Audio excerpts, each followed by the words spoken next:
ఉచితాలు అనుభవాలు కథ. రచన పెద్దాడ సత్యనారాయణ. కథాపఠనం మల్లవరపు సీతారాం కుమార్. అదొక రాష్ట్ర ప్రభుత్వ కార్యాలయం. మధ్యాహ్నం క్యాంటీన్లో సిబ్బంది లంచ్ చేస్తున్నారు. హాయ్ నర్సింగ్, ఈ మధ్యలో 2 రోజులు లంచ్కి వస్తున్నావు ఏమిటి? కూర్చో అని పక్కన ఉన్న సీట్ ఇస్తాడు వెంకట్.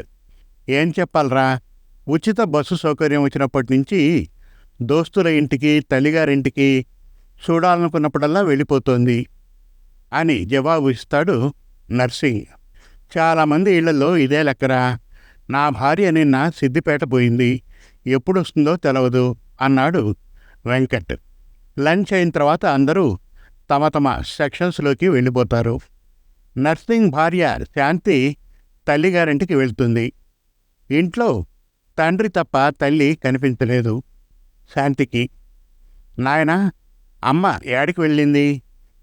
అమ్మ కరీంనగర్ పోయింది. వాళ్ళ అమ్మగారిని చూసి 3 ఏళ్ళయింది.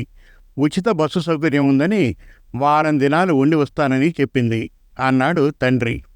నాయనా, ఇప్పుడు నేను వంట చేయాలా అడిగింది శాంతి. వద్దు బిడ్డ, ఇద్దరము హోటల్కి వెళ్ళి భోంచేసి వద్దాం.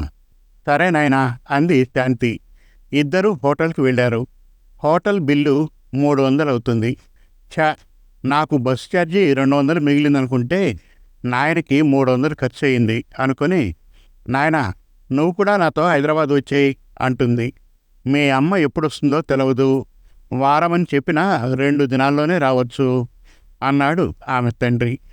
నర్సింగ్ సాయంత్రం ఇంటికి వెళ్ళిన తర్వాత తనే వంట చేసుకోవాలని గుర్తుకొచ్చింది. బద్ధకంగా ఉన్నందువల్ల హోటల్కి వెళ్ళి టిఫిన్ చేసి వచ్చాడు. మరుసటి రోజు పొద్దున్నే టిఫిన్ చేద్దామని బయలుదేరబోయాడు. ఇంతలో శాంతి తలుపు తోసుకొని లోపలికి వచ్చింది.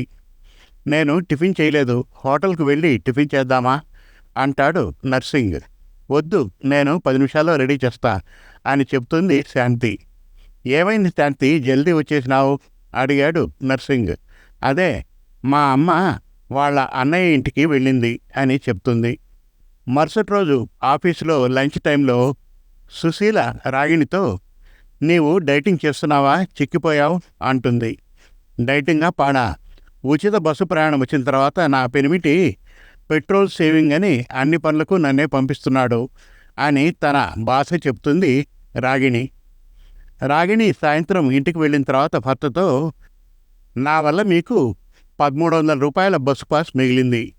బయట పనులకు నేను తిరగడం వల్ల 1000 రూపాయలు మిగిలింది. ఆ డబ్బులు నాకు ఇస్తే మంచి చీర కొనుక్కుంటా అంటుంది.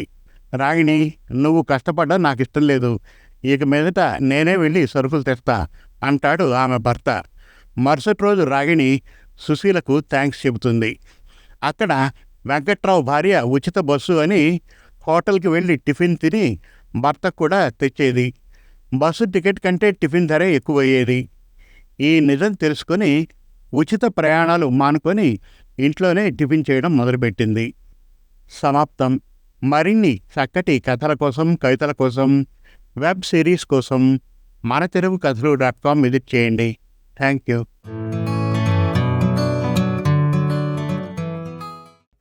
మీరు మెచ్చే చక్కటి తెలుగు కథలను స్పష్టమైన ఉచ్చారణతో, వినాలనిపించే గాత్రంతో మనతెలుగుకథలు.com వారి యూట్యూబ్ ఛానల్లో పూర్తి ఉచితంగా వినండి, చూడండి. మనతెలుగుకథలు.com వారి యూట్యూబ్ ఛానల్ను ఈరోజే ఉచితంగా సబ్స్క్రైబ్ చేయండి. ఎంపిక చేసిన చక్కటి కథలను వీణుల విందుగా వినండి. 100 కొద్దీ మంచి కథలను రచయితల వారీగా పొందుపరిచాము. మరుగున పడుతున్న తెలుగు కథలను మీ ముందుకు తెస్తున్న మా ప్రయత్నానికి సహకరించండి. ధన్యవాదాలు.